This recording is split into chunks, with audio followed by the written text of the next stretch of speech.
Hai, Assalamualaikum warahmatullahi wabarakatuh. Bersama saya lagi Bro Faiz. Dan kita masih lagi belajar matematik tingkatan 4 bab 5, iaitu rangkaian dalam teori graf. Dan hari ini kita akan bincangkan subtopik seterusnya, iaitu subgraf dan pokok. Jadi kita lanjut.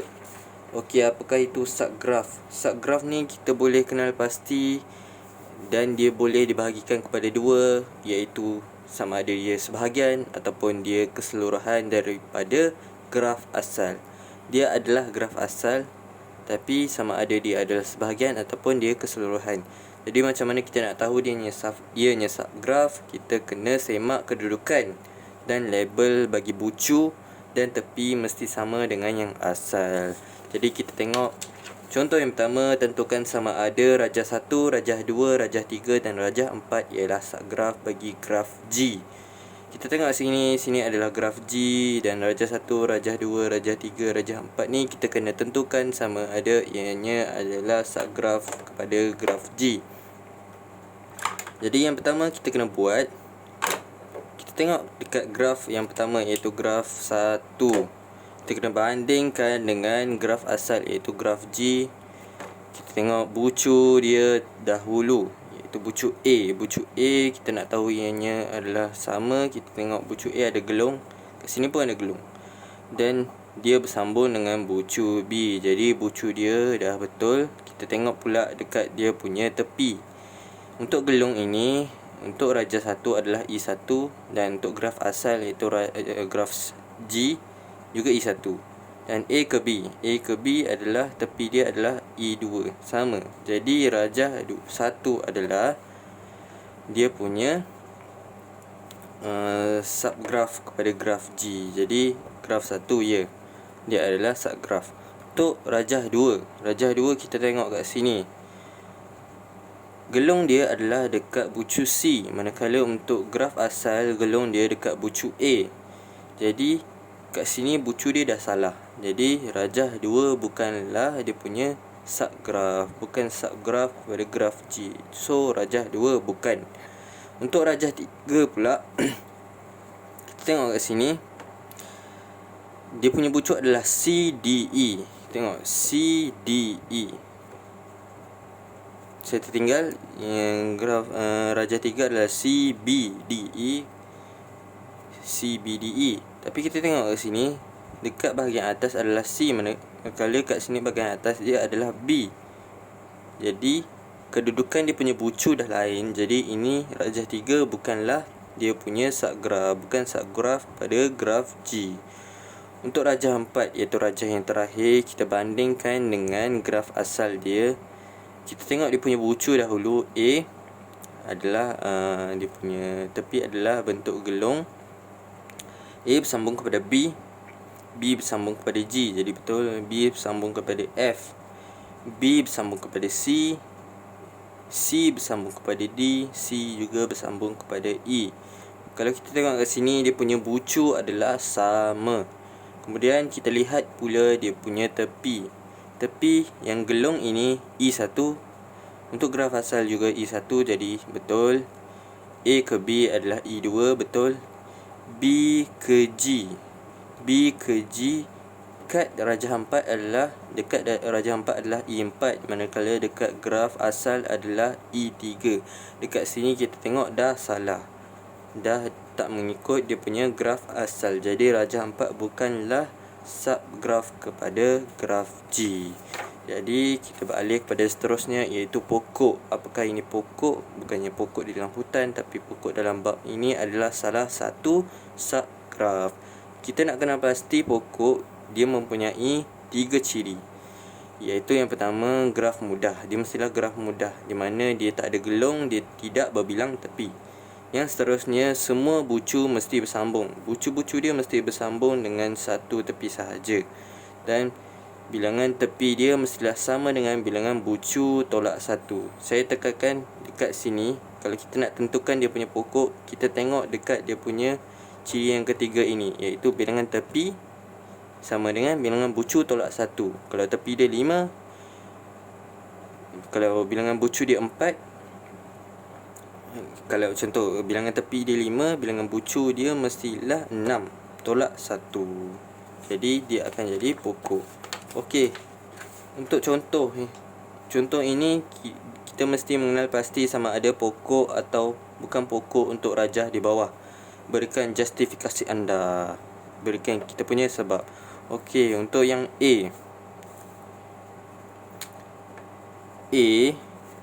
Tengok kat sini.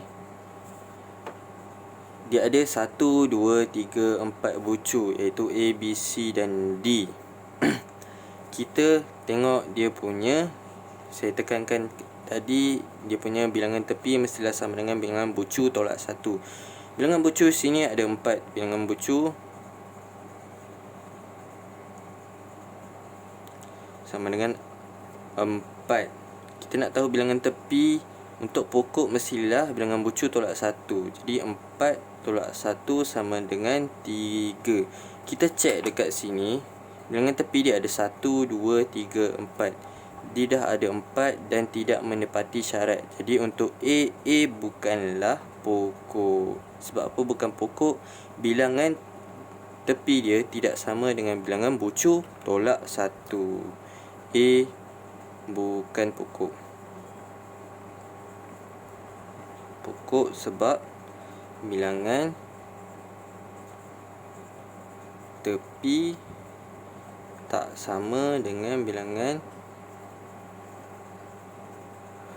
bucu tolak dengan 1. Okey, untuk B pula. Untuk B, kita cek B.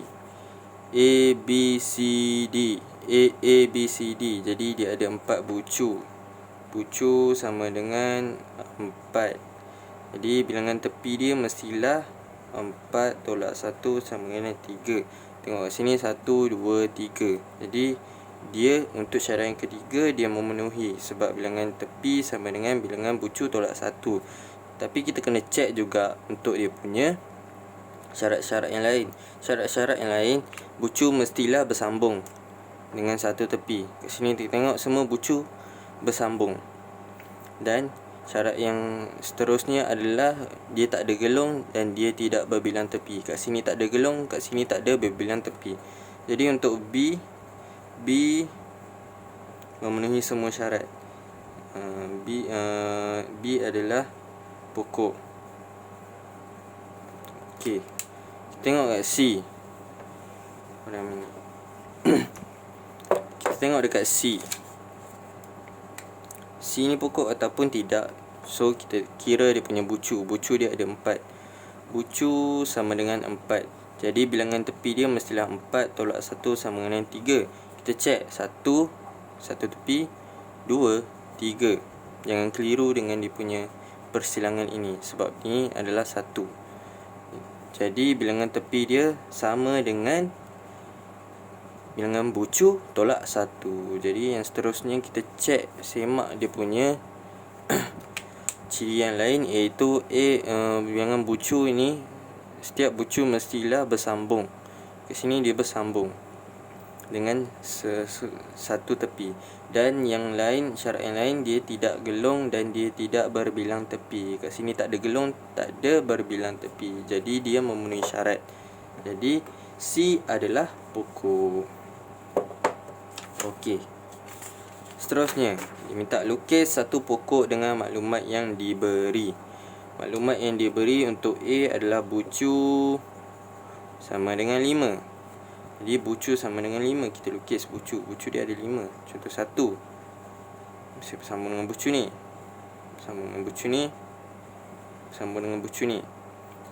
Okey, sebelum kita lanjut lagi, yang pertama kita kena tahu bilangan bucu. Untuk pokok, bilangan bucu mestilah tolak 1. Sebab kita nak tahu dia punya tepi. Tepi dia ada berapa. Jadi 5 tolak 1, tepi dia ada 4. Kat sini kita dah ada 3. Jadi kita kena ada satu lagi tepi.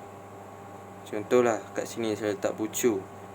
Kat sini satu tepi. Jadi kat sini dah memenuhi dia punya ketiga-tiga syarat. Sebab apa? Dia tak ada gelung, tak ada berbilang tepi dan dia bersambung semua bucu. Dan yang paling penting, bilangan tepi dia mestilah sama dengan bilangan bucu, iaitu 5 tolak 1. Jadi 4. Dia 1, 2, 3, 4. Jadi untuk A dah menjawab. Untuk B pula, B bucu sama dengan 4. Kita bucu sama dengan 4, mestilah tolak 1 untuk dapat dia punya bilangan tepi dia. Bilangan tepi dia adalah 3. Jadi dia ada 4 bucu. 1, 2, 3, 4. Mestilah 1, 2, 3. Jadi ini adalah pokok untuk soalan B, sebab dia kena ada 3 sahaja tepi dan mestilah bucu ini bersambung dengan 1 tepi. Dan yang penting tak ada gelung dan tidak berbilang tepi. Jadi dia menjawab soalan B. Okey, yang Seterusnya diminta lukis 2 pokok berdasarkan graf yang diberi. Graf yang diberi bentuk dia macam ni. Diminta 2 pokok. Kita kira dia punya bucu dahulu. Ada 1, 2, 3, 4, 5. Dia ada 5 bucu. Bucu sama dengan 5. Jadi tepi dia, bilangan tepi dia mestilah 5 tolak 1 sama dengan 4. Dia mestilah ada 4 bilangan tepi. Jadi kita lukis dulu dia punya bucu ikut graf asal. 1, 2, 3, 4, 5. Okey, kita dah ada 5 bucu. Dan kita nak 4 sahaja dia punya dia punya tepi.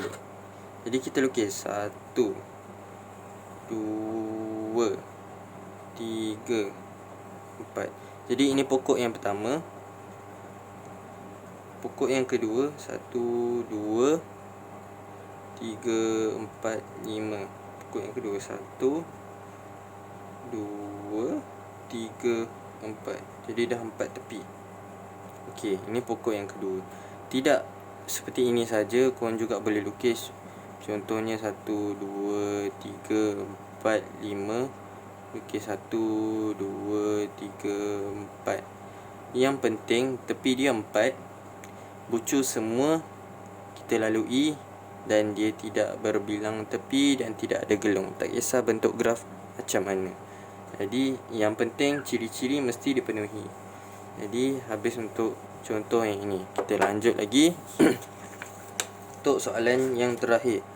Soalan ini nampak lebih sukar, tapi jangan risau, tidak sukar sebenarnya. Jadi dia cakap rajah di bawah. Rajah ini menunjukkan suatu graf tak arah. Okay, kita tengok tak ada arah dan berpemberat. Okay, ada nombor, ada nilai, maknanya dia berpemberat. Diminta lukis satu pokok dengan jumlah nilai pemberat yang minimum. Kita ingat ciri tadi, mestilah kat sini kita tengok ada 1, 2, 3, 4, 5, 6. Bucu dia ada 6. Dia ada 6 bucu. Jadi tepi dia kita nak 6 tolak 1. Kita nak 5 tepi. Dan kita kena lalu semua dia punya bucu. Okey. Cara yang saya buat adalah kita buang dulu mana yang besar. Okey, contoh saya buang 15, 13, 14. Saya tengok dia besar, saya try buang. Kita tak nak ambil nombor-nombor ni.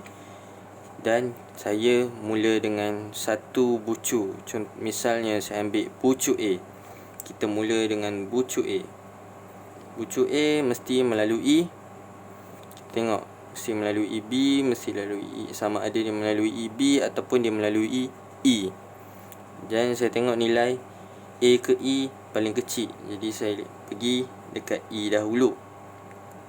Kemudian kita lalu sama ada kita nak lalu E ke F ataupun E ke D. Saya tengok E ke D, nilai dia lagi kecil, saya pilih E ke D. Kemudian sama ada kita nak lalu D ke F ataupun D ke C. D ke F, saya tengok nilai dia lagi kecil. Lagi kecil F. Kemudian kita sambung lagi. Sebab dia mesti melalui semua titik. Yang saya tak nak ambil tadi nombor-nombor besar, tapi saya terpaksa terpilih sebab saya kena lalu sama ada F ke B ataupun F ke C. Saya tengok F ke B lagi kecil, saya lalu B dahulu, kemudian yang terakhir B ke C.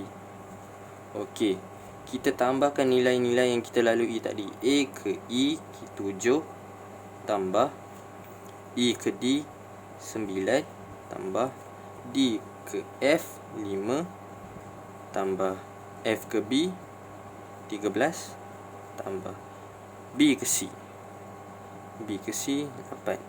Jadi jumlah dia 7 tambah 9 tambah 5 tambah 13 tambah 8, kita akan dapat 42. Dia punya nilai 42. Jadi adakah ini nilai paling minimum?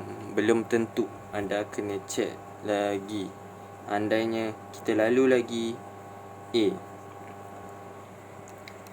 A ke, saya masih nak ambil A ke E, sebab A ke E nilai dia sikit. A ke E kemudian E, saya masih E ke D. E ke D, saya pilih E ke D. Kemudian tadi saya lalu F. Sebab kalau saya lalu F lagi, saya akan tambah nilai, iaitu 15. Kita akan tambah lagi 2 daripada nilai ni. So saya tak nak lalu D ke F. Saya pilih D ke C, iaitu D ke C, iaitu 7. Kemudian saya lalu C ke B, sebab nilai C ke B lagi sikit. C ke B, dan tak nak kena lalu B ke F, iaitu 13. Sebab kita kena lalu setiap dia punya bucu. Kita cuba tambah 7 tambah 9 tambah 7 tambah 8 tambah 13. Tambahkan semua nilai tersebut. 7 tambah 9 tambah 7 tambah 8 tambah 13, kita akan dapat 44. Makin bertambah. Jadi kita tak nak, sebab kita nak minimum, kita padam ini. Okey, kita fikir lagi, mana lagi cari jalan yang lagi mudah, iaitu untuk dapat minimum. Kita mula dari A juga. A ke E, kita dah lalu E ke D tadi. Cuba kita ambil E ke F. E ke F. Seterusnya F ke D paling sikit, jadi kita lalu juga. Kita pilih F ke D. Kemudian kita lalu D ke C, dan terakhir C ke B. Okey, tambah lagi ni. 7 tambah tadi 11 kan, sebab E ke F 11 tambah 5 tambah 7 tambah 8, kita kira 7 tambah 11 tambah 5 tambah 7 tambah 8, kita akan dapat 38. Jadi ini adalah nilai setelah saya kira-kira tadi. Ini adalah paling kecil. Jadi ini adalah laluan yang kita nak lalui. Jadi kita cancel yang mana yang kita tak nak tadi. Jadi jawapannya adalah ini. Dan kita jangan lupa lukis dia punya graf pokok, iaitu A ke E, A ke E, kemudian E ke F, F ke D, D ke C, C ke B. A, E, F, D, C, B. Kita dah lalu setiap dia punya bucu, dan setiap bucu mempunyai satu tepi. Dan yang penting dia tak ada gelong, dia tidak berbilang tepi, dan bilangan bucu dia yang kita kira tadi mestilah 5. Bilangan bucu adalah 6 dan bilangan tepi mestilah 5. Kita kira tepi dia 1, 2, 3, 4, 5. Jadi kita dah menjawab soalan seperti ini. Soalan seperti ini anda kena cuba setiap satu untuk dapat jawapan. Jadi sekian saja video kita pada kali ini. InsyaAllah kita akan bersambung pada video seterusnya, pada bab-bab yang lain. Kita jumpa lagi. Assalamualaikum warahmatullahi wabarakatuh.